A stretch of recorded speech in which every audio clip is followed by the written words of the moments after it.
Estuvimos ya hablando eh, de todo lo que son el aparato digestivo, del tubo digestivo en sí, desde la faringe, esófago, estómago. Hablamos de todos los síndromes abdominales, colon, recto, hasta el ano, ¿verdad? Entonces todo el tubo digestivo ya estuvimos ya mencionando con sus respectivas evaluaciones y con sus respectivas semiologías, ¿verdad? Ahora nos tocaría complementar con los órganos anexos al tubo digestivo, que son dos glándulas, ¿verdad? El hígado y el páncreas, que son los dos órganos que nos faltan desarrollar, ¿verdad? Vamos a hacer entonces, vamos a iniciar con las patologías hepáticas, generalmente los más frecuentes, que son la cirrosis hepática e hipertensión portal, que son patologías muy frecuentes que podemos encontrar por el hospital, por cualquier sanatorio. Seguramente más de uno estarán internados en cualquier hospital por una alteración de la función hepática, ¿verdad? Y más aún con la cirrosis hepática. A modo de definición, decimos entonces que la cirrosis hepática es un proceso crónico y progresivo caracterizado por la fibrosis del parénquima y de la producción de nódulos de regeneración que llevan a una distorsión de la arquitectura de la glándula que se traduce en alteraciones de la circulación arterial y portal e insuficiencia funcional del hepatocrito, o sea, del hepatocito en realidad. Entonces lo que le caracteriza son, en un principio hay una inflamación, con la inflamación persistencia va a producir nódulos de regeneración que le va a caracterizar a la cirrosis hepática. ¿Qué manifestaciones pueden tener estos pacientes? Y generalmente va a presentar manifestaciones debido a hipertensión portal. Entonces vamos a tener que estudiarle bien la hipertensión portal y cómo se va a manifestar eso. Puede presentar una encefalopatía hepática, puede presentar una insuficiencia hepática. Cuando hablamos de un órgano, siempre hay que estudiar las funciones que realiza cada uno, ¿verdad? Cuando hablamos del hígado, tenemos que saber la función hepática. Cuando hablamos del páncreas, vamos a saber las funciones pancreáticas. Por lo tanto, si hay algunas alteraciones de la función de esos órganos, se va a interpretar de una forma, pero ya sabiendo qué alteraciones podemos encontrar. Hay varias causas que puede producir la cirrosis hepática y por ende la hipertensión portal en un estadio más avanzado, ¿verdad? La primera etiología más frecuente va a ser el alcoholismo, ¿sí? Que es una pandemia en realidad a nivel mundial. El alcoholismo, el alcohólico crónico puede desarrollar cirrosis hepática con el tiempo, dependiendo de la dosis y el tiempo de consumo continuo del alcohol, ¿verdad? Puede ser debido a otros como medicamentos, ¿verdad? Puede ser debido a hepatitis o debido al virus de la hepatitis B, C, D, ¿verdad? También podemos encontrar la colestasis crónica, que posteriormente va a desarrollar cirrosis. Podemos encontrar trastornos metabólicos de causas inmunitarias, obstrucción del retorno venoso, criptogénica. Entonces son las variadas, son varios la etiología que pueden llegar a causar una función hepática alterada, ¿verdad? De acuerdo a la fisiopatología del consumo del alcohol, ya que es muy frecuente, tenemos que saber la dosis. Todos tienen que saber calcular la carga etílica a través de la fórmula. Es muy interesante, seguramente les voy a sacar en el examen para calcular carga etílica para producir cirrosis hepática.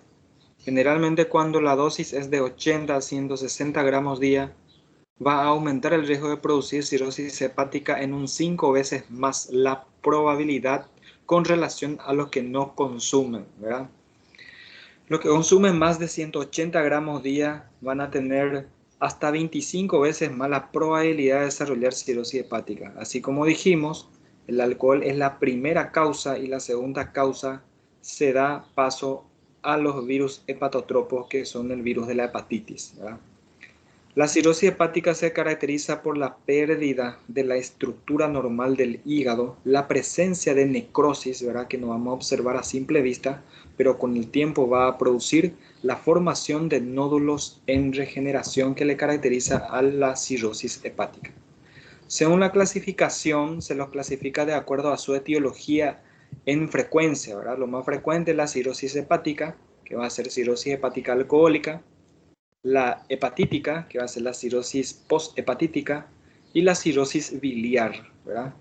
Que se va a clasificar. Entonces describimos cómo puede ocurrir fisiopatológicamente, de cómo evoluciona desde un consumo crónico del alcohol a la cirrosis hepática.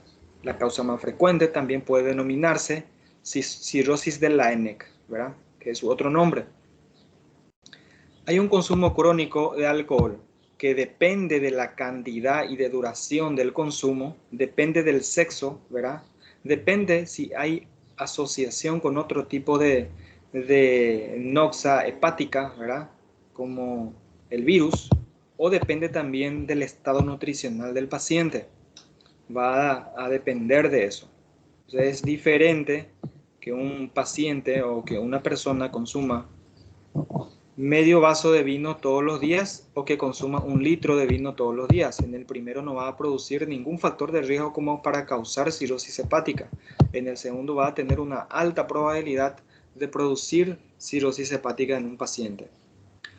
Más aún si se acompaña con algún cuadro de virus. Suponer que un paciente toma 1 litro de vino por día y aparte de eso está infectado por un virus de la hepatitis, ya sea B, C o D.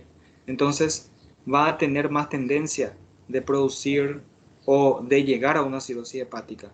Así también va a ser muy distinto que un individuo desnutrido consuma 1 litro de vino por día y que una persona bien nutrida consuma 1 litro de vino por día. Entonces va a ser distinto la evolución de la enfermedad. Entonces el consumo crónico del alcohol, dependiendo de la cantidad, de la duración y del estado nutricional, va a llegar a un estadio que se llama hígado graso, ¿verdad? Debido a la inflamación crónica, debido a las alteraciones de las estructuras y funciones hepáticas, llega al hígado como hígado graso. Puede también el alcohol producir una hepatitis alcohólica. Cuando la hepatitis es asintomática, que generalmente es asintomática en todos los pacientes, va a progresar en forma silente, no se va a manifestar por ninguna forma. Entonces, consume 10, 15, 20 años un paciente, entonces la inflamación crónica que produce este componente, ¿verdad? El alcohol va a producir fibrosis. La inflamación crónica llega a fibrosar. Entonces, una vez que llega una fibrosis en un estadio importante como para alterar la función hepática, va a producir cirrosis. Entonces, ese es el mecanismo con que va a producir cirrosis hepática en los pacientes consumidores crónicos de alcohol. En la semiología, generalmente en un paciente alcohólico crónico, puede manifestarse semiológicamente por varias formas. Entonces, cuando llega un paciente, inclusive puede tener olor a alcohol, ¿verdad? Ya sospechamos ahí. De repente podemos ver una hipertrofia parótida crónica, podemos ver glositis, neuritis, anemias en estos pacientes, edemas, anorexia, náuseas matutinas, contractura palmar de Dupuytren, que es una de las características también de la fibrosis crónica que puede producir, pancreatitis crónica recidivante, falta de memoria y concentración, insomnio e irritación, hepatomegalia y esplenomegalia. Generalmente son esos lo que vamos a estar buscando en un paciente alcohólico crónico, ¿verdad? Hipertrofia parótida por la estimulación del alcohol a las glándulas salivales, ¿verdad? Glositis, neuritis por avitaminosis, anemia, la misma cosa, por falta de la vitamina B12, ácido fólico, en un principio va a generar una anemia megaloblástica, ¿verdad? Por déficit de estos elementos de la sangre. También en un estadio más crónico puede faltar hierro en el organismo, ya sea por el mecanismo de la insuficiencia hepática y va a producir una anemia ferropénica, ¿verdad? edemas por alteración de la función hepática en la síntesis de proteínas, anoresias, náuseas y vómitos por irritación del epitelio gástrico, entonces puede producir anorexia, náuseas matutinas, contractura palmar de Dupuytren, que puede ser causado por la fibrosis, de los tendones de la mano, ¿verdad? Una malformación. Pancreatitis crónica recidivante, pancreatitis alcohólica puede también ocurrir, falta de memoria y concentración por el déficit de vitaminas, insomnio, irritación y hepatomegalia. En un principio podemos encontrar hígado aumentado de tamaño por la inflamación alcohólica o el hígado graso, ¿verdad? Posteriormente a eso, cuando evoluciona con el tiempo, puede incluso disminuir de tamaño y puede producir una hipertensión en la vena esplénica y producir esplenomegalia e incluso hiperesplenismo en estos pacientes. La cirrosis alcohólica, como ya dijimos, es muy frecuente y es lo que más se estudia. La cirrosis posthepatítica es muy poco frecuente, pero también podemos ver esta prevalencia disminuye desde que se comenzó a utilizar la vacuna contra la hepatitis. Entonces vamos a encontrar muy poco en frecuencia, pero de repente también podemos encontrar en grandes cantidades, o sea, en grandes, en poblaciones grandes, vamos a decirle, podemos también encontrar en algunos casos, ya que es una enfermedad infecciosa. Cuando hay un brote, podemos encontrar a través de la diseminación, ya que es un virus que se puede transmitir, ¿verdad? Si encontramos virus de hepatitis B, entonces hay que estudiarle a toda la familia si es que tiene esta enfermedad, ¿verdad? También causa importante distorsión en la arquitectura lobulillar de estos pacientes, en el hígado, vamos a decirle. Persistencia del antígeno E es lo que va a confirmar, ¿verdad?, que es debido a la causa hepatítica, porque la persistencia del antígeno E es lo que va a hacer sospechar la actividad del virus. Y hay que ver la superposición con otro tipo de virus como la hepatitis delta, ¿verdad?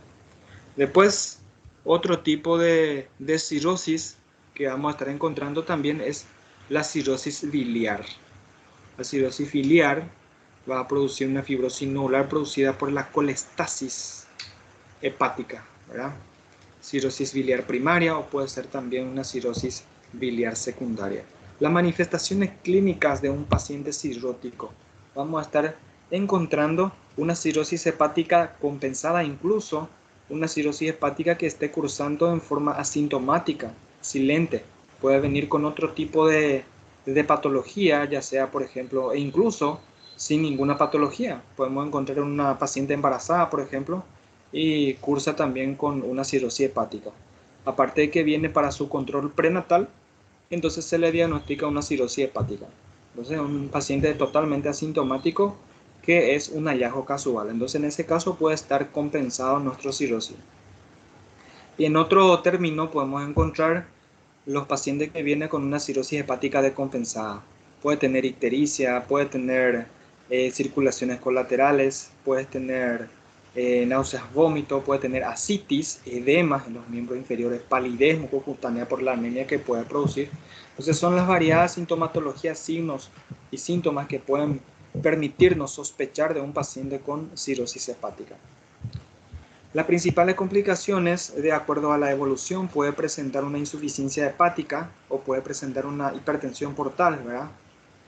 La cirrosis hepática, una vez diagnosticada, ya sea de una forma asintomática, un hallazgo casual o ya sea descompensada, hay que hacer nuestra clasificación que se utiliza para hacer eso, ¿verdad? La clasificación de Child-Pugh. Ahí vamos a estadificar qué tan grave o qué tan severo es la insuficiencia cardíaca que presenta a estos pacientes. Generalmente se utiliza la bilirrubina, albúmina, tiempo de coagulación, ¿verdad? Tiempo de KIP. También en la semiología nos va a ayudar a encontrar ascitis y evaluar si hay algún tipo de encefalopatía, ¿verdad? Cada uno de ellos se puntualiza desde 1 hasta 3. 15 es el valor máximo que puede tener, ¿verdad? Y 5 es el valor mínimo que uno puede tener. Si es menor a 6, igual o menor a 6, entonces podemos estadificar en un grado A. Si se encuentra entre 7 y 9 en un estadio B o en un grado B. Y si existe un puntaje entre 10 a 15, ya consideramos ya un hepatitis en estadio final, o sea, una cirrosis hepática en estadio final. Entonces, siempre y cuando tengamos un paciente con cirrosis, tenemos que realizar la puntuación de Child y Puck para graduar en qué estadio se encuentra. Bien. Diagnóstico siempre, la historia clínica nos va a ayudar bastante para hacer diagnósticos en nuestro paciente, ver si hay consumo de alcohol, consumo de fármacos, hepatotropos o hepatotóxicos, antecedentes epidemiológicos, antecedentes familiares o sospecha de algún tipo de infección. Entonces ahí vamos a ir sospechando y haciendo nuestro diagnóstico sindrómico. En el cuadro se constata, ahí se puede observar el porcentaje de alcohol que tiene estas bebidas, que de acuerdo a eso vamos a estar calculando la carga etílica. Eso les voy a sacar en el examen, cálculo de la carga etílica de nuestro paciente. Cerveza, vino, licores, whisky, coñac. Entonces, traten de mirar eso, la carga etílica, de cómo podemos calcular y ver de acuerdo a eso si tiene riesgo de producir cirrosis hepática. Entonces el examen general vamos a poder observar si un abdomen está globuloso, acítico, palidez, edema, ¿verdad? A la palpación si hay hepatomegalia, ¿verdad? Manifestaciones cutáneo-mucosas, manifestaciones hormonales, ya que también el hígado participa en la síntesis de algunas hormonas, y las alteraciones neurológicas, ¿verdad? Producto de la alteración de la función hepática. ¿Qué estudios complementarios vamos a pedir? Generalmente lo que se solicitan es primero el hemograma, posterior a eso vamos a pedir el hepatograma, vamos a tener que ver las transaminasas, cómo está, la bilirrubina, fosfatasa alcalina, la función hepática, cómo está y cómo se mide eso a través de la medición del tiempo de coagulación o tiempo de protrombina también, ¿verdad? Déficit de la vitamina K, ya que también sintetiza vitamina K, o disminución de la albúmina, que son las funciones principales del hígado. La anemia ya sea ferropénica, ya sea megaloblástica o ya sea pancitopenia, ¿verdad? Prueba para detención de virus hepatotropos, ecografía abdominal, esófago gastroadenoscopía y la colangiopancreatografía retrógrada endoscópica, que es también un tipo de endoscopía, pero es para visualizar la luz del conducto biliar. En algunos pacientes podemos llegar hasta la biopsia, pero generalmente no es necesario, ya que con la historia clínica, con el examen físico, ya se descubre la causa de la cirrosis hepática, que es lo más frecuente, la alcohólica y la hepatítica, ¿verdad? Sin embargo, si hay algún diagnóstico dudoso, podemos pedir la biopsia, pero recuérdense que estos pacientes están anémicos y aparte de eso va a tener alteración de la coagulación, entonces cualquier punción que se le haga tiene que ser muy cuidadosa para que no se nos complique nuestro paciente. Entonces en el cuadro se puede observar algunas alteraciones que puede producir en la semiología, ¿verdad? En el momento de la evaluación. Puede producir ictericia, puede producir ascitis, puede producir encefalopatía, hipertrofia parotídea, arañas vasculares, pérdida de masa muscular, hematomas, puede presentar asterixis, aliento hepático, hipotensión ortostática, ginecomastia, eritema palmar, puede presentar atrofia testicular y edemas, ¿verdad? Recuérdense eso siempre cuando tenemos estas características, hacer los diagnósticos diferenciales siempre de la insuficiencia cardíaca y con la insuficiencia renal con el síndrome nefrótico, ¿verdad? Entonces, hacer todos los diagnósticos diferenciales, siempre y cuando tengamos estos tipos de pacientes. Bien, en un estadio más avanzado vamos a tener la citis, ¿verdad? La insuficiencia, o sea, la cirrosis hepática va a evolucionar hasta producir una citis, ¿verdad? Acumulación de líquido en la cavidad peritoneal. y puede deberse a muchas causas. Lo que nos interesa más bien es la causada por la hipertensión portal, ¿verdad? Que son variadas también las etiologías. También puede ser de causa neoplásica, ¿verdad? Una citis, puede ser también de causa infecciosa, puede ser enfermedades pancreáticas, enfermedades endocrinológicas, enfermedades renales, enfermedades de tejido conectivo, enfermedades urológicas, ¿verdad? Todos estos pueden producir una citis. Por ello, es necesario hacer un diagnóstico diferencial. Es interesante saber la fisiopatología de cómo ocurre la citis, ¿verdad?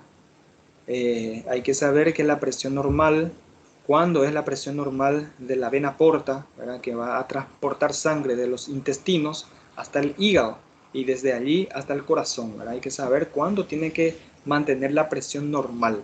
Cuando esa presión pasa sus valores normales, entonces se denomina hipertensión portal y eso va a alterar a los vasos sinusoidales, va a aumentar su presión, ¿verdad? Bueno, entonces vamos a tener un consumo crónico del alcohol, seguido de una fibrosis hepática, esto generalmente es crónico, ¿verdad? Aumenta la presión hidrostática de los sinusoides y entonces desde ahí se va a escapar los líquidos que generalmente no fueron absorbidos por el sistema linfático o que traspasa la función de reabsorción a través de esos tejidos linfáticos. Cuando traspasa eso se acumula líquido en el espacio peritoneal y es lo que se le denomina entonces ascitis, ¿verdad? Líquido en la cavidad peritoneal. Generalmente tiene características importantes de estos pacientes ascíticos, como la disminución de la resistencia vascular sistémica, disminución de la presión arterial media y aumento concomitante del volumen minuto cardíaco. Entonces, eso es lo que podemos encontrar en un paciente ascítico. En la anamnesis siempre buscamos la historia clínica, que nos va a ayudar bastante. Historia del alcoholismo, historia de un fármaco hepatotropo, historia de una infección por el virus, ¿verdad? Al examen físico podemos observar todo lo que habíamos visto en el gráfico anterior. En el examen complementario, siempre y cuando tengamos ascitis, hay que punzar para estudiarle el líquido que se encuentra en el peritoneo. Si es que no llegamos a hacer un diagnóstico certero con toda la historia clínica y el examen físico. Si hay algún diagnóstico dudoso, se hace punción abdominal. O si hay algún diagnóstico que ya sabemos que nuestro paciente consume alcohol 200 gramos día durante 30 años, toda la semiología de la cirrosis y tenemos una citis, entonces no va a ser necesario punzar excepto que esté infectado, a lo que se denomina peritonitis bacteriana espontánea. Entonces ahí es lo que vamos a punzar, si no, no va a ser necesario si es que nos causa síntomas, ¿verdad? Y calcular gradiente de albúmina si es en el caso de que sea sospechoso. Es lo que nos va a orientar si es de causa cirótica o es de causa neoplásica, por ejemplo. Vamos a calcular el gradiente de la albúmina sérica y albúmina del líquido acítico. También podemos pedir recuento de polimorfonucleares, ecografía abdominal, ecodoppler y la tomografía computarizada, ¿verdad? Son los métodos auxiliares de diagnóstico que podemos solicitar. Al tener un líquido acítico en la mano, entonces estamos obligados a pedir la concentración de albúmina. Estamos obligados a pedir recuento de fórmulas de células, ¿verdad?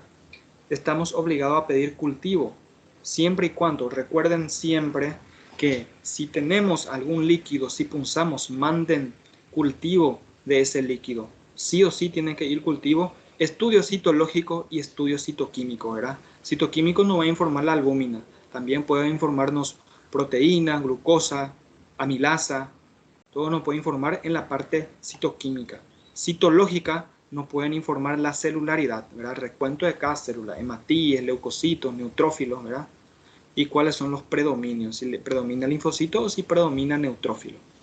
Y cultivo por si fuese algún tipo de ascitis de causa infecciosa, entonces para tener ya cultivado y seguramente ya con sus respectivos antibiogramas para su posterior tratamiento si es que así lo requiera. Optativo podemos pedir lo que se encuentra ahí en la pantalla y lo que nos pueden orientar según la clínica, ¿verdad? Si sospechamos de que la peritonitis podría, o sea, la asitis podría deberse a una tuberculosis, entonces hay que pedir cultivo de micobacterias, ¿verdad? Estudio citológico. Podemos pedir concentración de triglicéridos en el caso de que el líquido acítico sea lechoso, sospecha de una lesión de los vasos linfáticos, entonces podemos pedir entonces triglicéridos, ¿verdad? O concentración de la bilirrubina también. Aquí en el cuadro se puede observar la asitis, o sea, el estudio del líquido acítico de acuerdo al gradiente de albúmina sérica y albúmina de líquido acítico, ¿verdad? Si el gradiente es mayor a 1.1, sospechamos una cirrosis hepática, una hepatitis alcohólica, una insuficiencia cardíaca congestiva, metástasis hepática masiva o trombosis de la vena porta. Pero si es menor a 1.1, vamos a sospechar de una carcinomatosis peritoneal, peritonitis tuberculosa, asitis pancreática o un lupus eritematoso sistémico. Esas son las enfermedades más frecuentes. También podemos encontrar otras etiologías, pero son estas las enfermedades más frecuentemente que podemos sospechar si tenemos de acuerdo a los valores de gradiente de albúmina, ¿verdad? Llegamos entonces de una cirrosis hepática, llegamos a una asitis y puede también evolucionar a una insuficiencia hepática aguda, ¿verdad? Es un síndrome relativamente infrecuente hoy en día, produce alteraciones graves, la función hepática tiene una elevada mortalidad y se puede definir esta entidad como la aparición de encefalopatía dentro de los 6 meses de una afectación hepática en un paciente previamente sano, ¿verdad? Se puede dividir otra vez en la insuficiencia hepática fulminante y la insuficiencia hepática de comienzo tardío. Entonces, esas son las divisiones. La etiopatogenia de la insuficiencia hepática aguda generalmente es de causa hepatítica, ¿verdad? Hay una respuesta inmunitaria excesiva que lesiona a los hepatocitos, hay una necrosis de los hepatocitos o muerte de las células hepáticas. También puede ocurrir debido a fármacos, debido a su efecto idiosincrásico o debido a su efecto de toxicidad de cada fármaco, ¿verdad?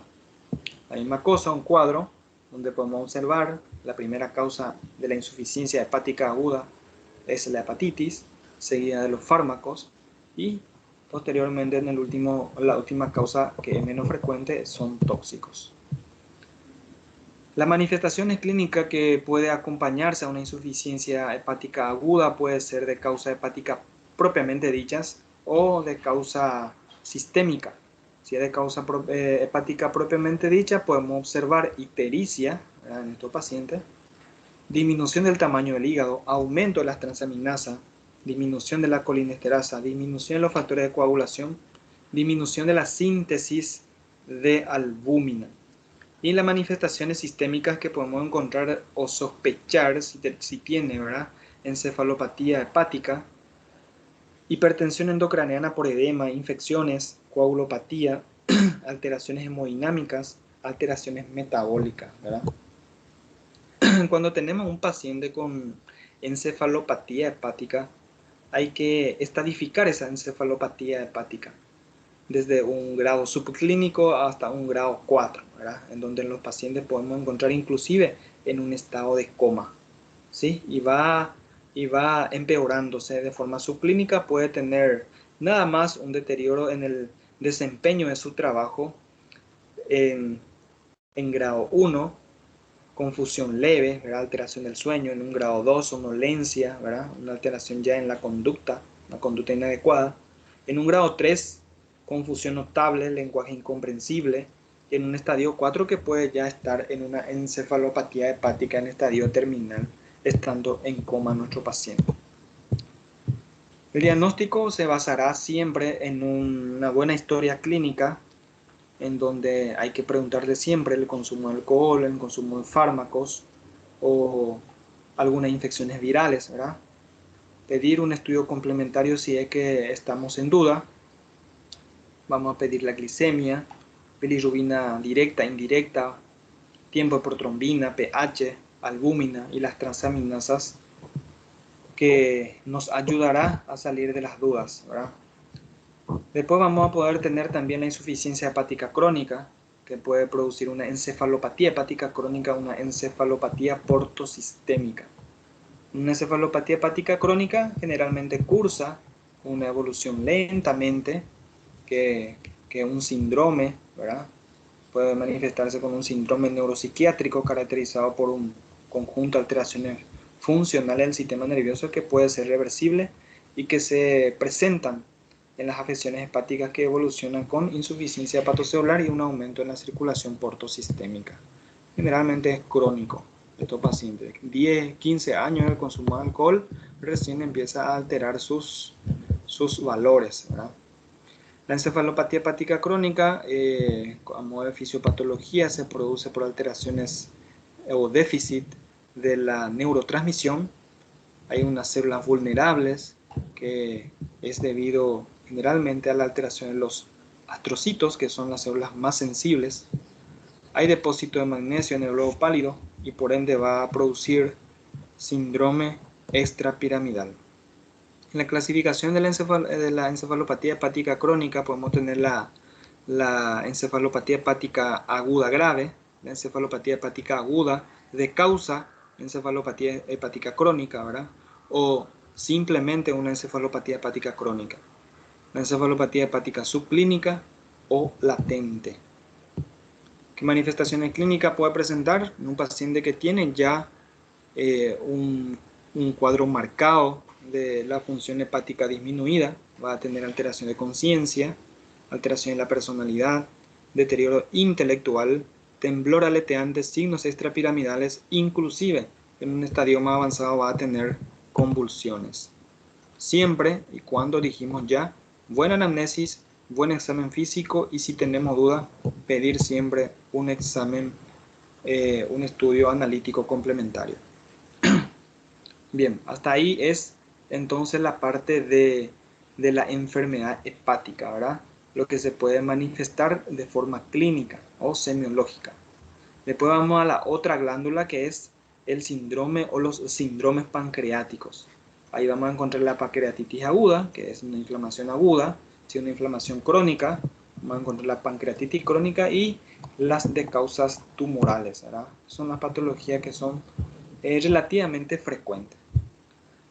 Hay que saber las funciones del hígado, o sea, las funciones del páncreas, las estructuras del páncreas para poder así interpretar bien si hay algún daño de esta glándula. O sea, vamos a saber que es una glándula, carece de cápsula, que es lo que le diferencia también del hígado.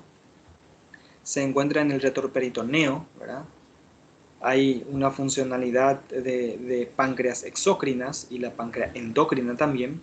La exocrina es producido por las células acinares y los mecanismos exócrinos son los que principalmente producen lo que se llama el jugo pancreático, que lo contiene como la amilasa, lipasa y demás cosas que va a actuar en la digestión normal de alimentos dentro de la luz intestinal. Bien, tenemos la pancreatitis aguda, ahí arriba tiene que decir pancreatitis, ¿verdad? Pancreatitis aguda de un proceso inflamatorio agudo que resulta de la liberación y activación de enzimas pancreáticas dentro de la propia glándula que puede comprometer por contigüidad otros tejidos y órganos vecinos e incluso desencadenar disfunción de órganos y sistemas distantes. Entonces es interesante saber de cómo fisiológicamente se tienen que producir jugo pancreático a través de las células pancreáticas y por dónde va a dirigirse y dónde va a salir, ¿verdad? Va a tomar los conductos pancreáticos principales y secundarios que se recuerdan, ¿verdad? De Wirsung y de Wirslow, que son los dos conductos que tiene el páncreas, ¿verdad? Y va a depositar después su contenido en la luz esofágica en su segunda porción, donde va a tener, ¿verdad?, las papilas por donde va a salir el jugo pancreático. Entonces hay que saber fisiológicamente cómo se produce. Bien. Se considera dos tipos desde el punto de vista anatomopatológico, el síndrome pancreático, ¿verdad? O la pancreatitis aguda, que es la edematosa, que es la más frecuente, y la necrohemorrágica, que puede deberse a causas directas e indirectas. Si hablamos de la causa directa, podemos tener traumatismos. Si hablamos de la causa indirecta, son variadas las causas. Puede ser litiásica, metabólica, farmacológica, infecciosa o de las enfermedades de tejido conectivo, ¿verdad?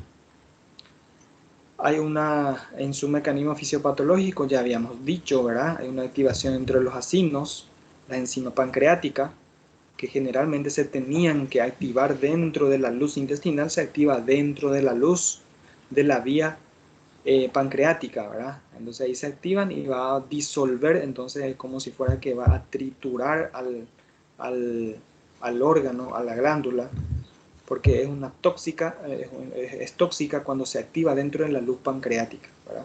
Hay dos teorías, uno que dice que es por reflujo del contenido biliar y otro que dice que es por autodigestión del páncreas por mecanismo citotóxico, ¿verdad? La manifestación clínica cardinal que va a presentar nuestro paciente es el dolor abdominal generalmente. Dolor abdominal intenso, generalmente refiere dolor en barra, porque es un órgano retroperitoneo, duele hacia la parte anterior y también duele hacia la parte posterior, inclusive lateral del paciente. Va a producir náuseas y vómitos abundantes en estos pacientes.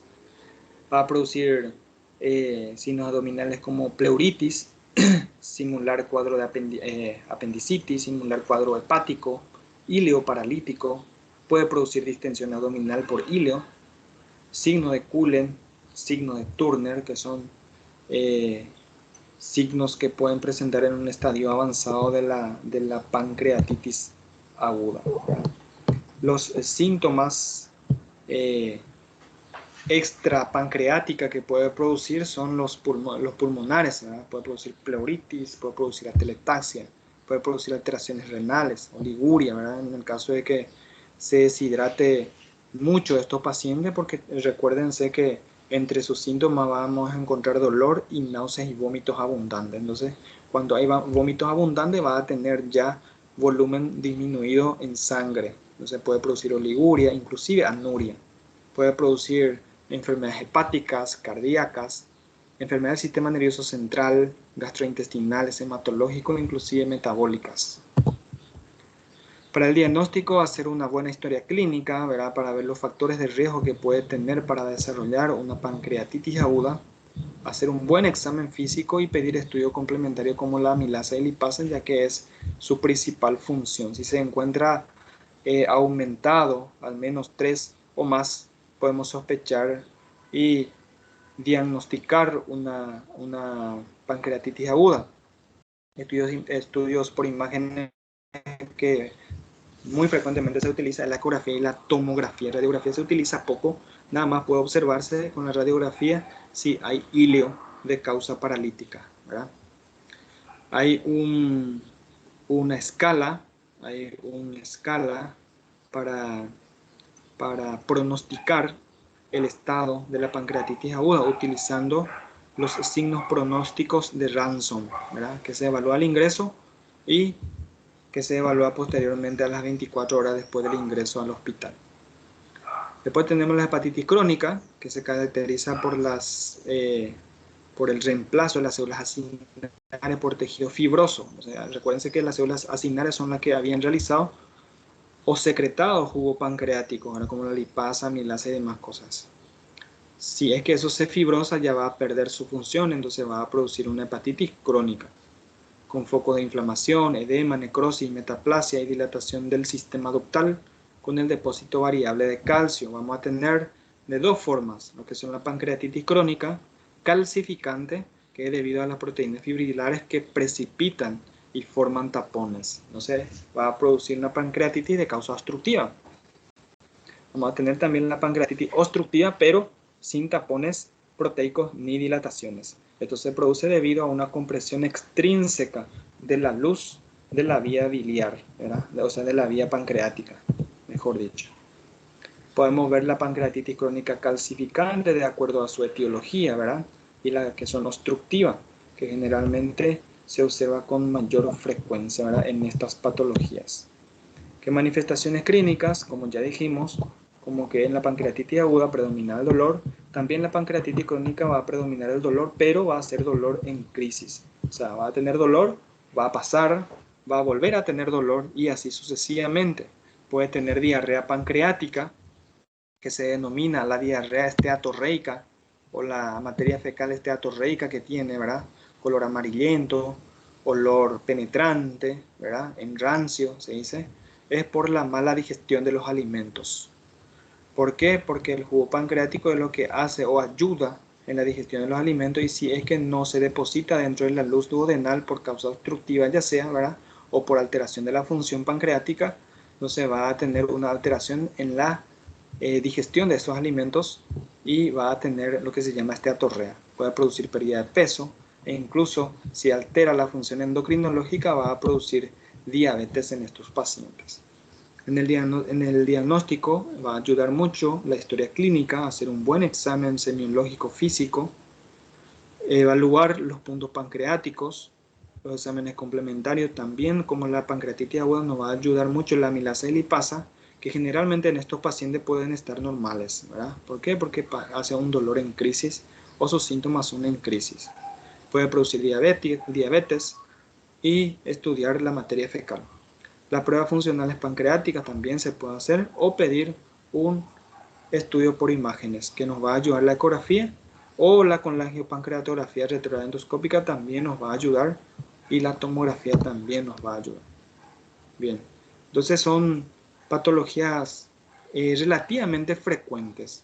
Capaz en una semana, cuando uno hace 2-3 guardias semanales, seguro va a tener una pancreatitis o de seguro va a tener un paciente cirrótico ingresando a la sala de internación. Entonces es muy necesario estudiar y tratar de entender cómo vamos a ir evaluando en forma teórica y en forma práctica cuando tenemos presentes estos tipos de pacientes, porque estos tipos de pacientes tienen tratamiento, inclusive en algunos casos se puede curar, ¿verdad? Dependiendo del manejo de cada uno de nosotros, de cómo hagamos el manejo de nuestro paciente.